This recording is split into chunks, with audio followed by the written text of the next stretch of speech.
6,762 passengers on a single ship. And the question isn't whether it gets chaotic.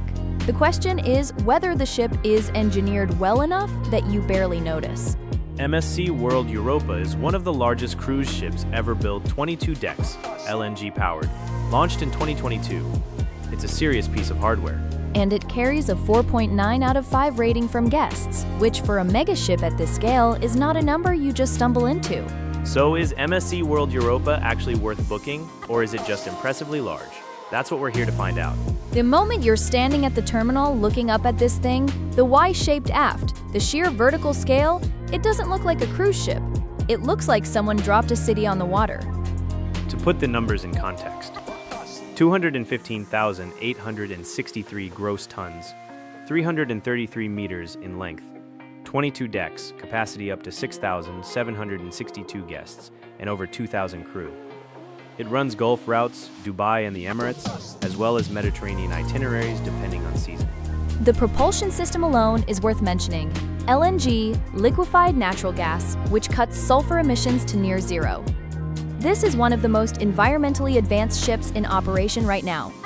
The World Promenade is the ship's backbone, a 104-meter outdoor walkway running along the aft with a kinetic LED sky ceiling overhead and unobstructed sea views on both sides. Walking it at night when the LEDs are cycling through, that's not something you forget quickly. First impressions are strong. The interior design is contemporary European, clean lines, warm lighting, none of the kitsch that some older megaships lean into. It sets a tone from the moment you board.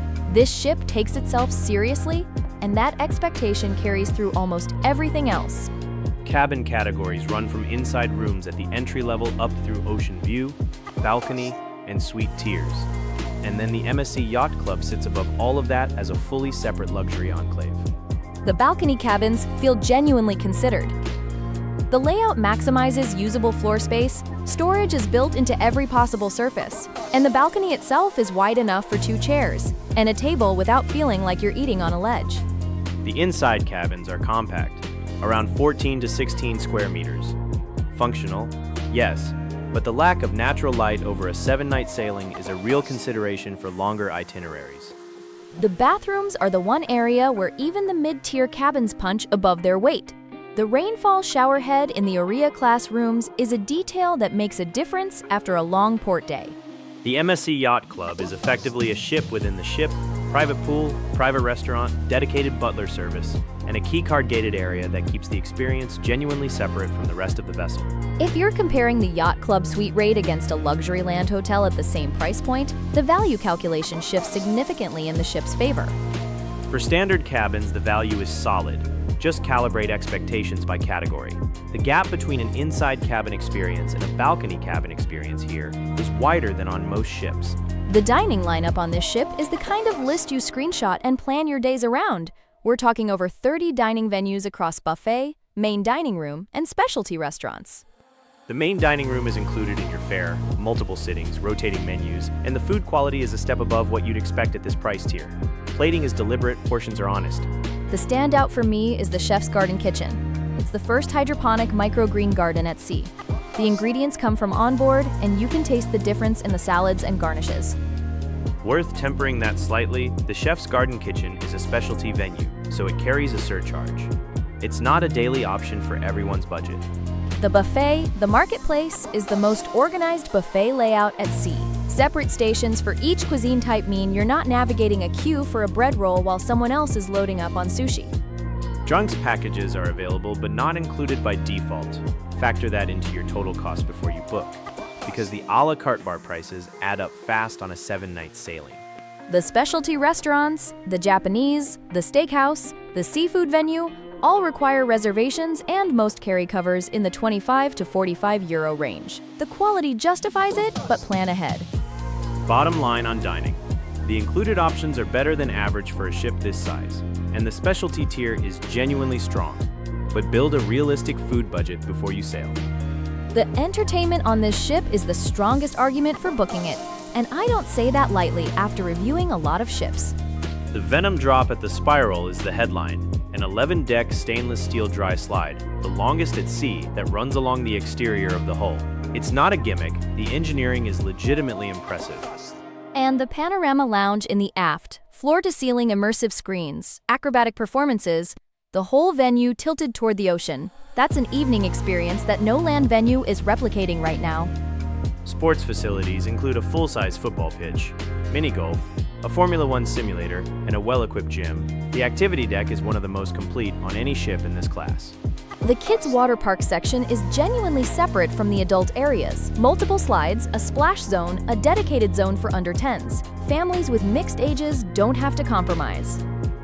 If this breakdown is saving you hours of research, a like and a subscribe to the Tourist Blueprint genuinely keeps this channel going, and all the links and itinerary details are in the description.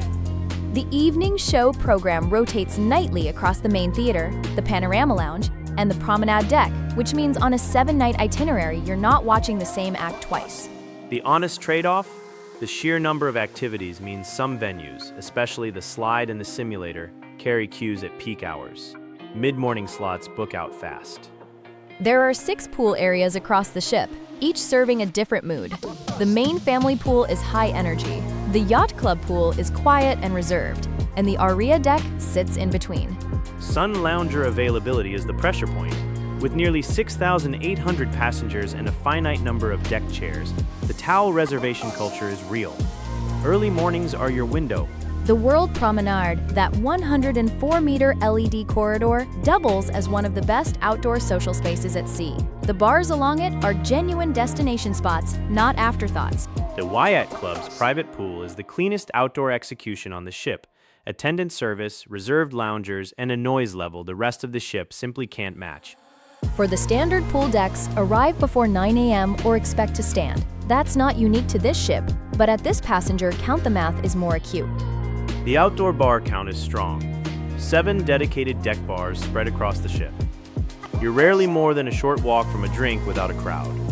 At dusk, when the LED promenade ceiling shifts color and the ocean stretches out on both sides, that combination of design space and open water is what makes this ship feel unlike anything else sailing right now.